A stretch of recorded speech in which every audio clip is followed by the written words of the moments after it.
Hi guys, welcome back. So let's get into the debate of, is Owen Farrell good enough to play for England? It's something that's been brewing for a while, certainly come to a head this year. So let's get into it. I'll try and give a fairly balanced view, and I'd really like to hear your views as well. And of course, it's a bit tongue-in-cheek, all these sorts of things incredibly subjective, but that is part of the fun of sport, so long may that continue.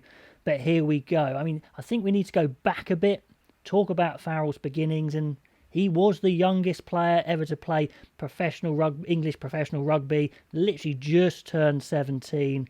Tells you an awful lot about his psychology, his leadership, physicality at that young age was amazing, and he has to be an extreme talent to play that young, so that tells you a fair bit as well, I think. Age 20 to I think 21, his debut for England at 12, which is interesting. Progressed to play a lot at 10 as well, but did play a lot of 12 from the start. And I think I'd make a statement that Farrell was the fly half England needed since Johnny Wilkinson. I mean, they've had good fly halves, Hodgson, Flood, good, Freddie Burns, but no one really, I think, is in that world-class bracket. I mean, certainly you could talk about Cipriani, but I've talked about him in general and how he probably blew his chance, plus injury didn't help as well. So I think Farrell was the man they needed. He was the best guy, and he was fantastic for England coming in at that point. Just attribute-wise, speed, well, he was certainly quick enough when he was young, but when you start with an average speed and you slow down, it's not a great thing. So that was always an issue, but certainly early on, it was okay. Size for a 10, yeah, very strong for a 10. A 12, maybe not, but a 10. Passing has improved. Certainly got a bit of criticism early on for being a little wooden, and he's never going to be the most flowing, creative passer, but he's certainly got a lot better. Kicking was always fantastic, particularly his mentality and his attitude. And everyone who plays for him says he's a good leader. They will follow him anywhere. When you play against him, yeah, you probably don't like him, but you want to be on his team. So let's quickly mention Cipriani, like I mentioned, and he's the one guy you said, well, maybe he should have been playing instead of Farrell all this time. Well, let's think about it. When he started at Wasps, I remember watching him, I think it was in the sevens at Twickenham, and he looked like the best player I'd almost ever seen, had everything, but did he? When he came to play, professional rugby, senior rugby, his tackling, he wasn't good enough, he wasn't committed enough.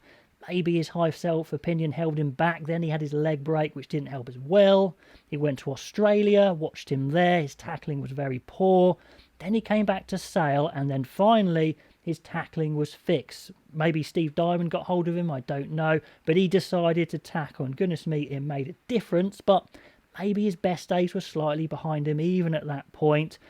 And at that point, when he probably was pickable finally, England's fly-half combination of Farrell or Ford and Farrell was well established, and would you really disrupt it for Danny Cipriani? So that's why I think all this time Farrell has been the correct pick. So I think it's only really now where it's fair to say, is Farrell good enough to play for England? Because you have the emergence of Marcus Smith.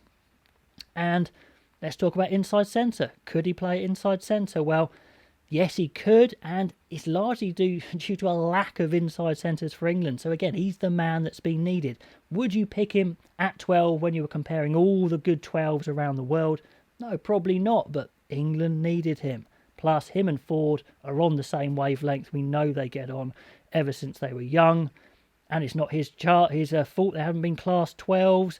Farrell didn't make it. Burgess, dare we mention, didn't quite make it. Tuolangi is largely a 13. I mean, Barrett was very good for England at 12, but you wouldn't probably put him in the top bracket. So anyway, again, so I think he was deserved being picked at 12. So finally, we have Smith, who has broken through, and we have this genuine competitor.